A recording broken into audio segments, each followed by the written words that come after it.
It's $100 million. Sorry. Keep going. Are you recording me? Yeah. Recording all of us. Okay. Actually, I'm here to learn from you guys. I, I, Yeah. I want to learn from you guys. So Okay. we're gonna go around table. Yeah, we'll round table all right. Nate, you want Okay. to take it away? Sure. So my history in debt was I didn't start using debt until I kind of broke the $1 million mark for business.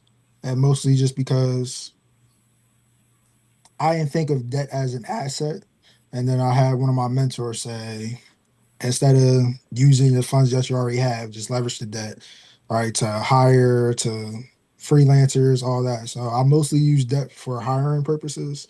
Um, That's about it. That's about the term of debt, but I think that every business should use debt.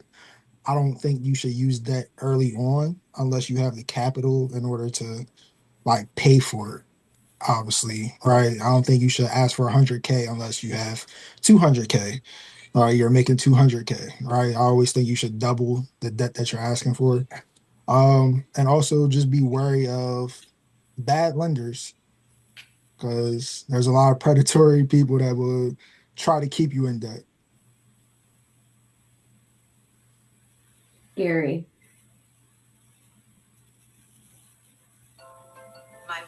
Debt is such an interesting tool that can be used in such wonderful ways, but it's also can be quite debilitating to people.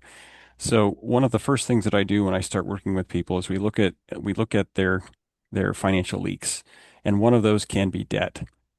And if you are carrying high levels of debt relative to your income and you're paying large amounts of interest, then that debt is probably going to be detrimental to you. On the flip side, let's say that to Nate's point, you have some solid income coming in, but you want to grow. And there is the option of building your own personal capital over the next 3 to 4 years to open that next location. And once that next location's up and running, that $200,000 that you're making is going to jump to 300. It's probably in the business's best interest to take on some debt load to get that next location up and running so that you can continue and build the business. So it really depends on your situation and what the goal is, what the potential outcome is, and terms. Another point that Nate made is the predatory lending. Terms are key to what you can accomplish using debt versus not. If you set the terms favorably to yourself, um, it can be a good thing. Um, Sometimes that means acquiring a business maybe at full price, but you set terms that are favorable to you as opposed to trying to get it at a discount. And leveraging debt to do that can be very beneficial. It really depends on your situation. Really, really does. And it depends on your discipline with debt. 'Cause if you just continue to pile it, it's going to bury you.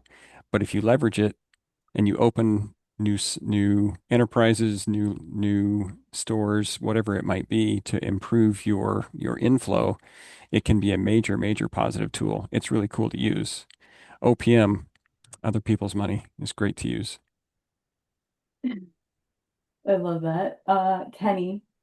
So I really like the points that Nate and Gary both brought up because the first thing that comes to mind to me with this question is IPA, right? Which is income producing activity, right? So let's say that you're a business, right? And you're going to the bank for a loan, right? And you're borrowing some money, right? You might want to use that to either one, sustain your infrastructure, right? Or build it up.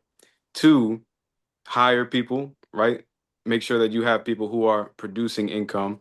Or three, make sure that you're buying new equipment, right? Something that you know you can get returns on, right, for selling. I would say the next best thing would probably be to use it for marketing, right? Because again, if you have this equipment, right, if you have this product that you're trying to sell, right, the easiest way to make money back on that loan that you have to pay is to make sure that you're making more than the loan in the first place, right? So making sure that you stay ahead of the curve and just for safety, right, you need to make sure that the amount that you have to pay when it's due is not more than the revenue that you're making at that time. I was just about to type in the chat. I was thinking about this topic early before the call, as you know, naturally I do. And I definitely wanted to bring up use leveraging debt in marketing scenarios, which I have done. I have definitely done that. Um, so I'm glad you brought that up. Also, I have quite a few thoughts on this. I've had clients over the years who have made really risky, high risk choices. For me, I'm not a huge risk taker. Andy, I think you could probably relate to some of the things I'm gonna say. One, one of the higher risks that like gave me heart palpitations watching was an excavation company that I worked for many years. They went from like a $600,000 company to an $8 million company over a 5-year period. And it was because they leveraged debt. They bought excavators that they couldn't quite afford yet, but they knew if they didn't have it, they couldn't get the jobs that would pay for it. And so they made some high risk choices that an average person probably wouldn't have made. They would have said, okay, I can't pay for that yet, so I'm just not going to be able to grow that big. And this person went out on a limb and bought the $400,000 dump truck and the $300,000 big excavator and made the money. They made the money. Now, I think, you know, there comes a point in time where you're like, do I keep buying stuff or do I start like kind of letting a plateau hit and like settle into the size that I'm in? Because I do think like risks that big can become a little bit addicting and hard to stop doing. But there's definitely a precipice where you like max out production ability and ability to pay or take on more. So like that's one high risk situation where it's paid off. I am still watching that company closely to see if it continues to pay off. I think they're kind of at capacity right now, so things are happening. I've also in real estate, I see it all the time. So a lot of my clients have multiple streams of income, especially like the cannabis clients have real estate, tons of it. I've got one client also in the, you know, multi-million range where they're leveraging owner financed. So, for example, he bought an 11-unit apartment complex, 100% owner finance, balloon payment at the end, but it's very low interest. And between all of his other properties and all of his other revenue streams, like he's paying interest only right now. He's got more than enough to pay this building off in the bank, but then he loses all of his cash and can't leverage the cash against higher interest opportunities. So he's going to extend that loan, those loan terms, because they're at 2%, and keep using the cash that he has to keep buying more real estate. And as long as the private funder is happy with the terms, which why aren't they going to be? They're getting $2,000 a month. They don't have to pay for any expenses on the property. The guy's got the money. It's going really well. This person has done this. There's multiple of these scenarios going on where he's bought owner through, because it's a cannabis business owner, so he's not subject to traditional banking. He can't go and get a loan for $1 million since he doesn't have. There's like 2 banks in Maine that will even consider him, and they're not going to do funding like that still.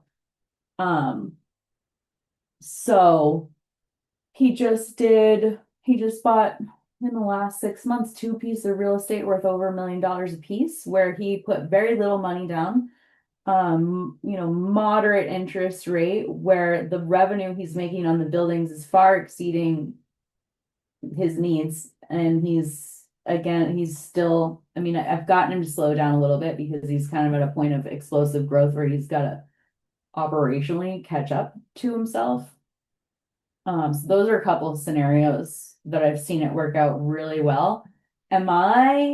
Would I take on millions of dollars in debt like that? I think I don't think I would. But I might do it in like the tens of thousands range instead.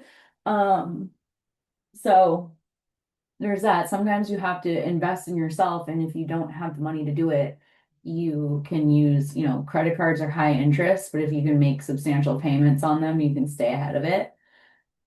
Um, and I wanted to briefly mention like a couple different lending types. I already started to, but like um the private funding, there's obviously traditional, there's banks, there's personal loans, there's commercial loans. Like traditional big banking is great and very the formula to get a loan is very straightforward. Um, and it works. I mean, it works, it's traditional. But I do really respect and appreciate like the owner financing options. I think that's like a really great way to keep money in the local economy. And if you can do it that way, do it that way. Gary. So it sounds like he navigated those terms really, really well, which is what I was referencing, and being able to use very little of his capital to create a situation like that. And I just wanted to touch on risk because the way that you're describing it, it sounds like his risk is very, very mitigated.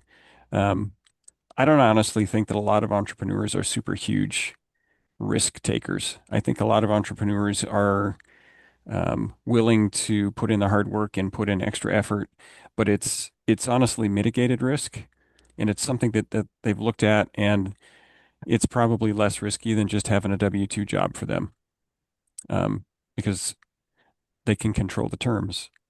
And so I'm curious what other people's thoughts are on how you calculate that mitigated risk and how you build in a margin of safety when you're considering leveraging capital.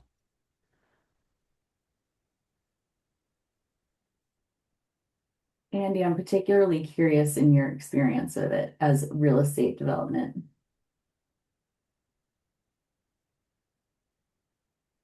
Hold on, you're muted.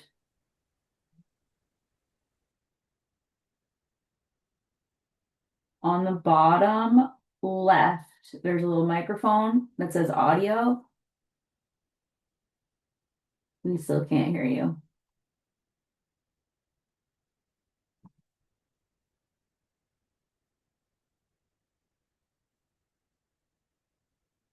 I sent you a request to unmute. There you go. Okay. So, like Gary say, and I think we all hit the same point that high risk, high return, and play the game of the bank interest rate. In real estate, we do the same thing. We will get the land and then use that land to mortgage to get the money back out and to do the legal part of the project. And then sometimes we even leverage that to get construction money because by law, we cannot sell the product before we build it. So we have to build it and then sell it. And that creates a very, very heavy on the cash flow, heavy load. So yeah, a lot of time we leverage with the bank. We even pre-sale our product to the bank at discount price. Let's say like one unit cost $500,000. The bank could actually go in there and buy the half price with us in some units. And we take that money to build the rest of our units.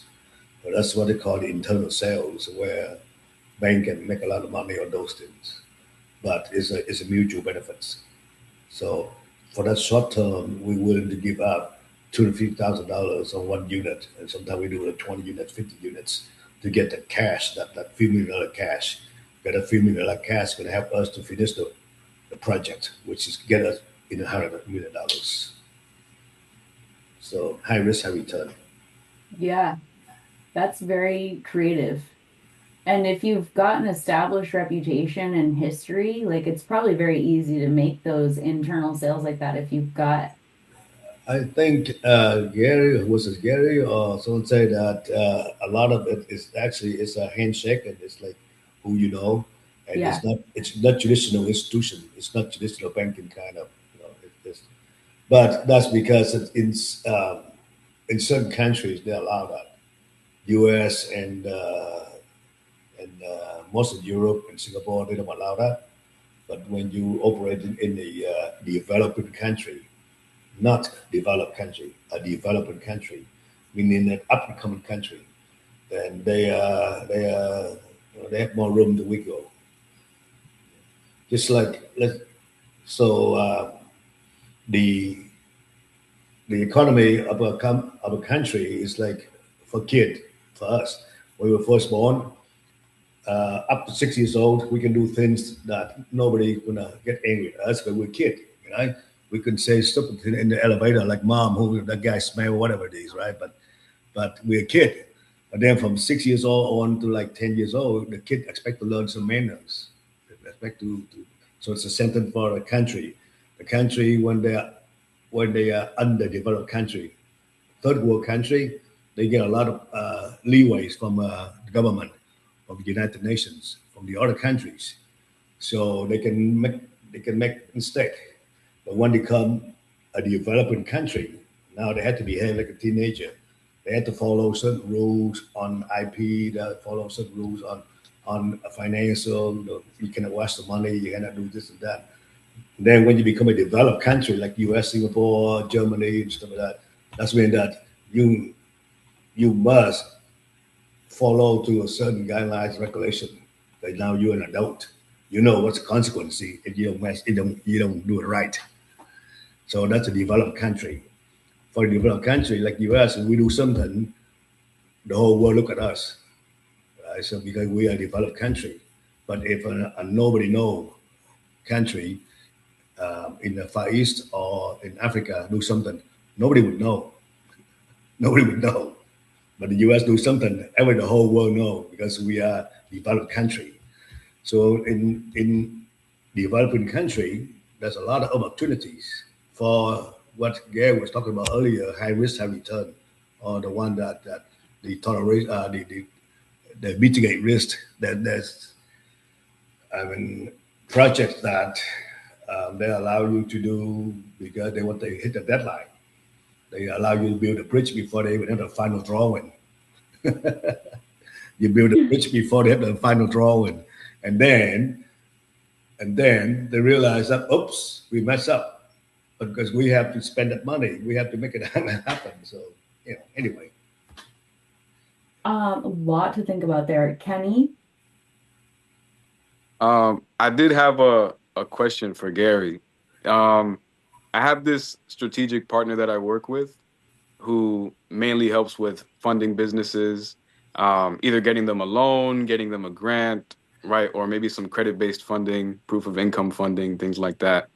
And what she preaches most of the time is get a low interest loan that you can do the most with the least amount of risk, right? So on the flip side, what would you say are the biggest benefits of going with that high risk, high reward kind of borrowing? I don't see a lot of benefit to high risk borrowing. I am very much in the camp that your finance person is, where it's got to be mitigated risk. It's got to be a risk that you've looked at the options, you've looked at the potential cash flows, you have a pretty solid game plan for what you're going to do with that capital and how it's going to have a return. Um, just like when you're evaluating, or when I'm evaluating a specific company to invest in or stocks to invest in, I'm really looking at what the potential for future cash flow is, and taking a very calculated, mitigated risk on investing in that company. Um, it's, you can throw money at the wall and hope it sticks, but your odds of succeeding there aren't very good. And if you're taking out a 15-20% loan on $1 million to do something, that's a pretty hefty debt load that you have to overcome. But if you can get that down to a 2%, that's mitigating your risk pretty considerably. And if you have pretty solid cash flow ideology behind that, then you're probably taking a solid mitigated risk, and it's really not that risky. But I look at acquisition as the time and the terms as the time where most of the money's made. Um, and that's all done very, very calculated, very, very, very mitigated risk. I got you. Yeah, I appreciate you bringing that up, man. Because typically, like where I draw the line is like making sure that the loan is covering the bills and then covering the new loan cost, right? If they have to pay later on. So I Yeah. appreciate that, man. Yeah. Okay, I have some things. Now you're all making my brain work. Andy, I'm thinking I'm going to stew on this concept of like leveraging developing nations, and it's not quite a debt leverage, but you're leveraging your experience and lack of funds, I guess, and into into a project in an area or a place in the world where you might not need as much to get started, which is very interesting and has a lot of unique opportunities to get ahead, which is very interesting. Not quite debt leverage, but it's just something to think about. I hadn't really considered that concept at all prior. Um, Kenny, in my opinion, like a high risk loan would be, it depends on what perspective you're coming at it from, if you're the lender or the borrower. For one, if you're the borrower taking a high risk loan, you're probably looking at something that has really high interest rate because you don't have history, you don't have credit history, you don't have assets to borrow against. So the lender is looking at you like you're a high risk individual to loan money to. So you're going to end up in a high interest rate situation. You're going to way overpay for the upfront funds, and you're going to find that like I just had a conversation with a client. He does some private funding, heavy equipment client, and he's like, I've been paying for this $14,000 piece of equipment for way too long. And I'm like, well, what's your interest rate? He's like 13%. I'm like, okay, well, you needed something on the fly and you're paying the price for it. And now you're 5 years down the road on a $14,000 loan. Like, pay it off. Pay less on one of your lower interest rates loans with the same guy. It's a guy. He just goes into his office, hey, I need 50 grand. And he's like, here's a check.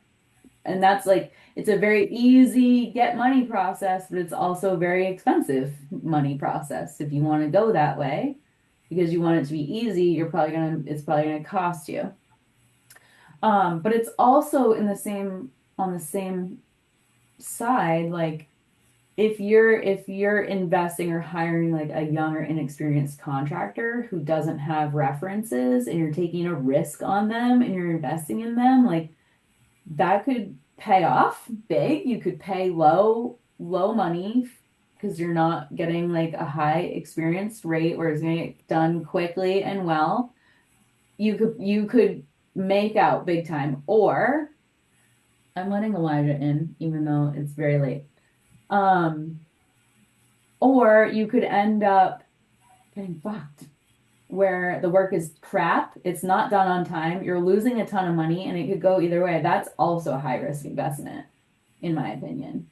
Elijah, welcome. We're talking about debt leverage. So I'm so glad you came.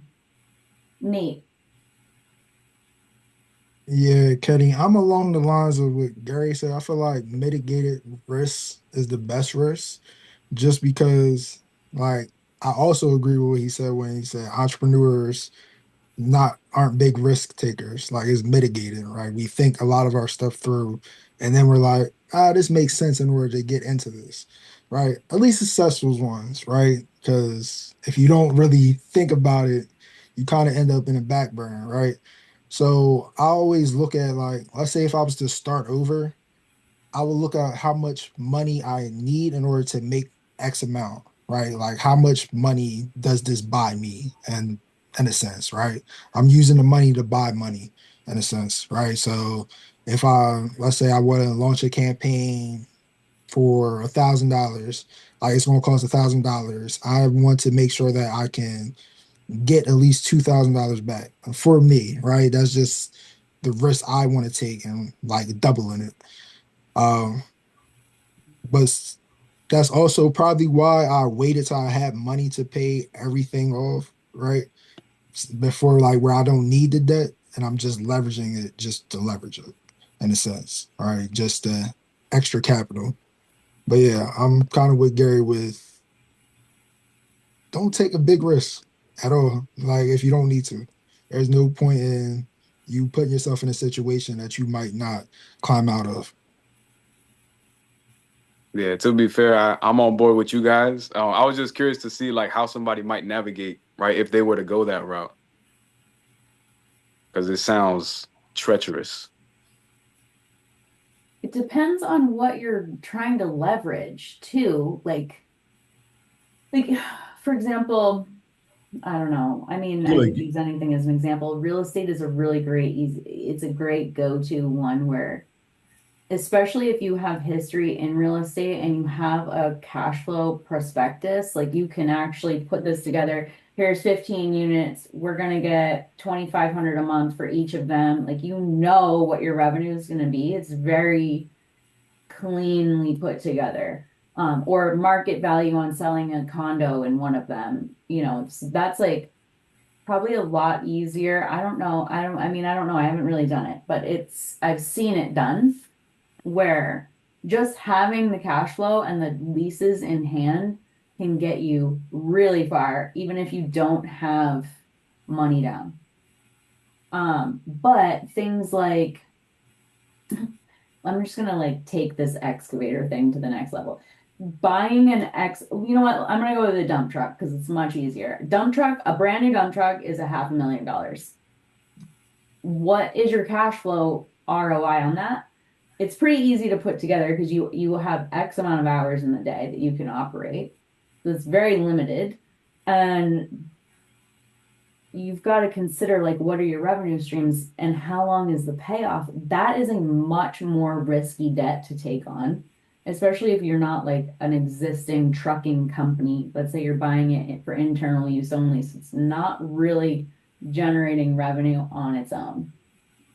It does as a greater whole, but the payments on it are like $6,000 a month. And if you just bought it during the last couple of years at 10, 12% interest, that's a lot harder to predict a cash flow on than like a brick and mortar real estate property. So for me, you have to have the existing cash flow to prove that its worthiness as a team member. Gary. So if I were to take your dump truck example and you've got your $500,000 truck, and let's say that you do have some jobs that you'd like to do. What I would do to mitigate that risk is I would actually get the jobs first. I would actually go out and I would get the jobs. And then I would have that dump truck lined up and ready to go. And maybe what you're doing, maybe you're just leasing it on a short term. So you're taking a little bit of cash and you're dumping it in. And is it the absolute best way to use the money? Maybe, maybe not.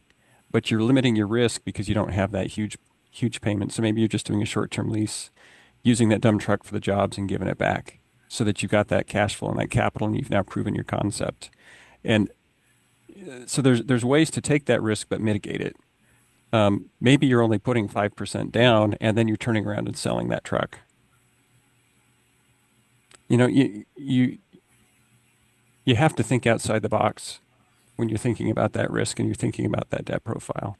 Um, but you don't want to load yourself with something like 6 or 7 grand a month with no thought process of how you're going to recoup those funds or exponentially build on them. Yeah. I think also like subcontracting it out, that's a great way to mitigate risk is like, okay, I have this asset and this liability, and this particular dump truck I know is subbed out to pits and aggregate, it moves gravel for other companies as well. So when there's downtime in the company that it's owned by, they'll run loads for other pits, which is a great way to mitigate it. It's also, I mean, and there are definitely ways, and I, could do them and break it all down for you if you wanted, to, do a cost analysis on the operating day of a dump truck, repairs, breaking it down. You have to have hard numbers, but you can definitely cost that out and do cost benefit analysis and see what kind of money it will make you or save you. Sometimes it's the saving and more of the saving and less of the making too. If I knew that I was going to make $200,000 on a job using a dump truck, just for say, and I could short-term lease it for $50,000, I would. Did Gary freeze or did I freeze? No, it was Gary. This Gary, you never happened. froze. Oh, I he's back. froze. It was you this time. Okay. So Everybody gets one. so if I knew that I was going to make $200,000 on a job and I needed $50,000 to do a lease to get the truck, and I only had $10,000 that I could actually put down, taking on that $40,000 debt load to make that money, not a big deal, because we've already got the job lined up. We've already got that risk mitigated, and you've got a net of $150,000.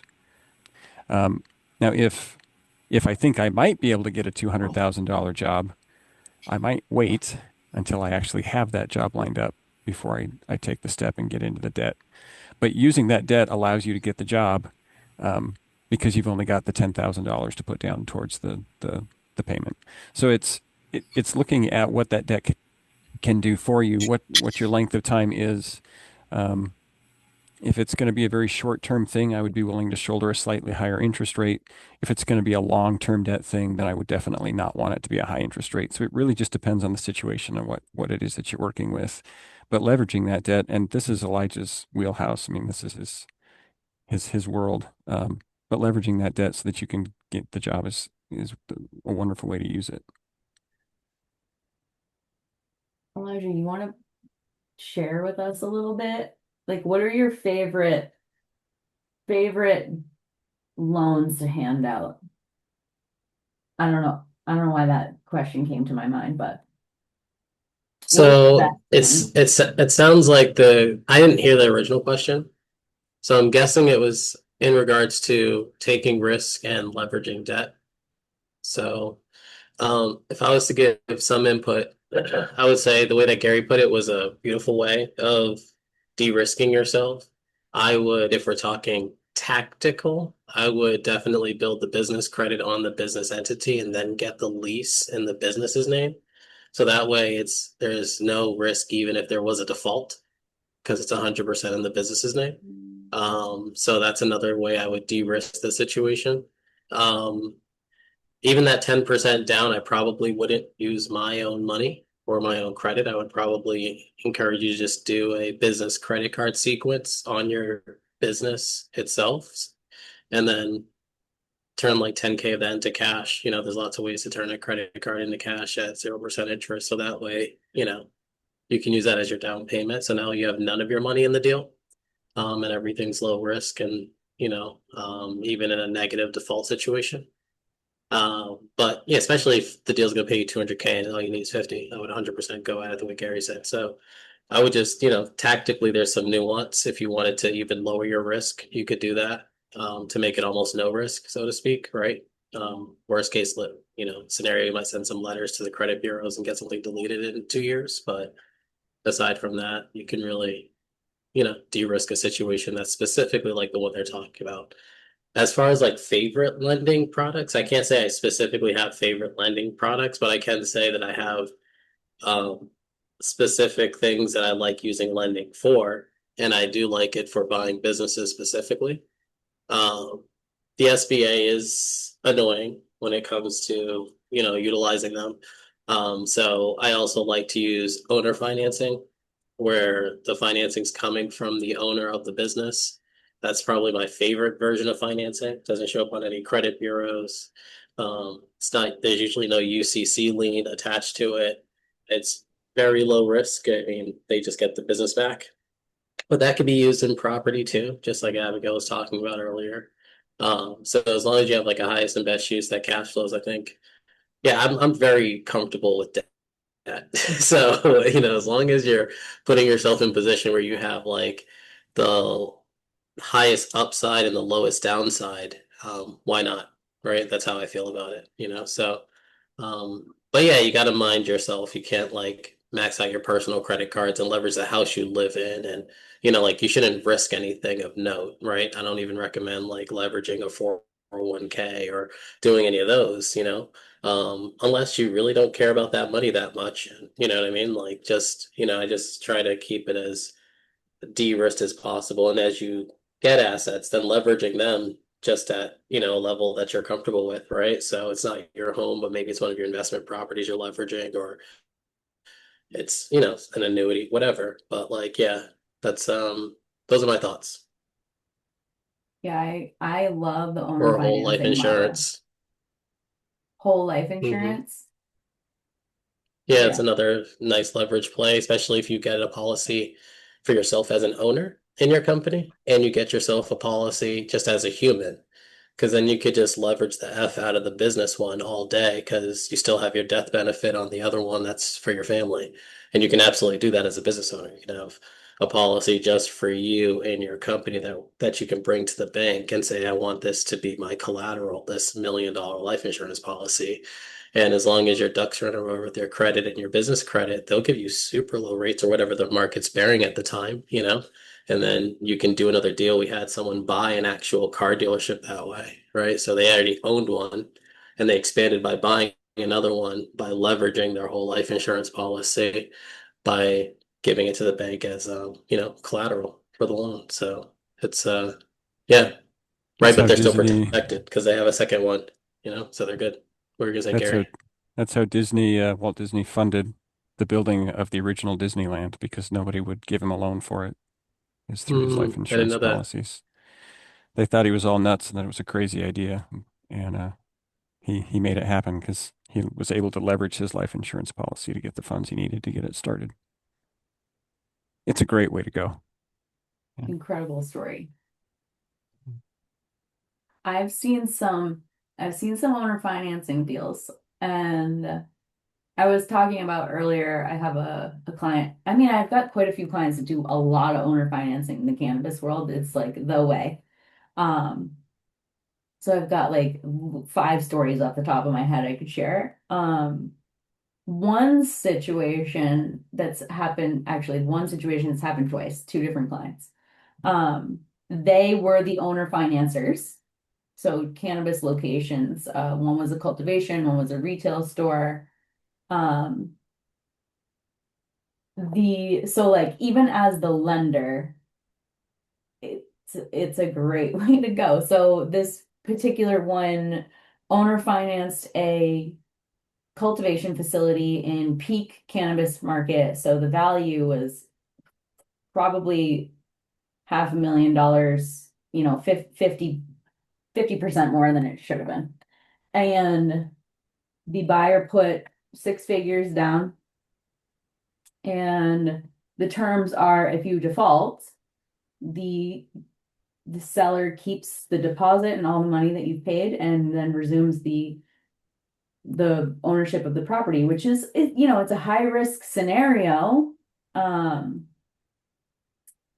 this particular situation was like I'm looking at it objectively. I'm like, I know where the market's going. This cannabis market, everybody's chasing it down, and I know the market price of per pound is like crashing. But people are following this trend and they want to get on the bandwagon. So they bought this property at $1 million. It was probably worth 500,000. And they put 200 down. They were paying 10K a month. Did they do a cost analysis? Could they generate 10K a month? They didn't know. I wasn't on the buyer side. I was on the seller side of this transaction. And I mean, I knew from 10 miles away that generating 10K a month in this small facility was not going to happen. They agreed to it. I mean, they agreed to it, and they did default. They were out like 300K at the end of it because they defaulted pretty quickly. They couldn't make the payments pretty quickly, and they, you know, so high risk for the buyer, but they didn't do their due diligence either. And maybe it was predatory on the seller's part. Um, not really for me to make a judgment call on. Good for them. They went and resumed the property, kept the money, invested it in a different piece of real estate, and it all worked out for them. I have another client who just did an owner financing deal with a buyer where they put another couple six figures down on a retail store, and the sale fell through because the buyer couldn't get licensing. It wasn't because of cash flow or anything like that. They just couldn't get the license for the property. The down payment was already spent. I'm in the middle of this transaction, so I can't really say how it's going to pan out. I don't know. But the buyer reinvested the money into other real estate, other rental income generating real estate. So I'm sure if they had to pay it back, I don't know the terms of the deal still because we're still closing out 2025 because of this whole thing. So it'll be very interesting to see how that pans out. That should not have been a high risk situation for either the buyer or the seller. The licensing thing came very unexpectedly. So very interesting transaction. Anyway, anyone else have anything to share? That story just makes me think of Warren Buffett's rule. When everybody's excited, be afraid. When everybody's afraid, be excited. So if everybody's jumping on the bandwagon, be careful. Yeah. I mean, gosh, I've been in cannabis, I guess, kind of, it's funny to even say. I've had some weird conversations about it today alone. But I've been in it for long enough to see, the green rush, they called it, where everybody's moving to Maine specifically to get in on the green rush, and it worked out for some. It did not work out for others. A lot of people leveraged their criminal market, which is a high risk situation. I've had several that went to jail for it, so they're still very paranoid about it, but they get social equity points in licensing applications for having gone to jail for it, which is a very interesting situation. But the most successful ones have leveraged the black market entry point because they're bringing a customer base with them into the legal market. And the ones that chased the green rush came up here, bought property, built it out, spent hundreds of thousands of dollars and didn't have a customer base, did not play out very well for them. And now they're kind of stuck in these debt situations and scrambling to just cover, mortgage payments because they also bought in an inflated market. So homes that were worth, maybe 300K before COVID were bought at like $1.2 million in like not the greatest areas. I've got a client not far from here. They weren't able to pull off the cannabis because they came here without any connections. But they invested heavily in it. So I don't know. All kinds of stories, all kinds of ways it could work out. High risk, mitigated risk, all of it. Kenny, you want to share a closing argument? I don't know about a closing argument because we got the financial specialists on the call here. But I did have a quote that I feel like any one of you guys could have said. So again, giving you guys your flowers. With that being said, this week's quote comes from G. Richard Shell, who says, "Leverage amplifies risk. So ideally, that risk should be paired with nearly guaranteed future profits." And with that said, I will pass it back to our host, Abby. I like it. All right, guys. Next month we're workshopping whatever you want. Free for all. Seriously though, anything you want to roundtable is a good word that Andy used earlier. I like that. Anything If you want to talk more about debt leverage, that's cool. Real estate, that's cool. Anything. Building out, a new idea that you have, I love it. So, yeah, and I dropped the Discord in the chat earlier. We do like chat on there a little bit every week. I try to drop the subject or the question I have in mind beforehand. And yeah, hopefully I'll see you next week, Thursday, 7 p.m. Eastern.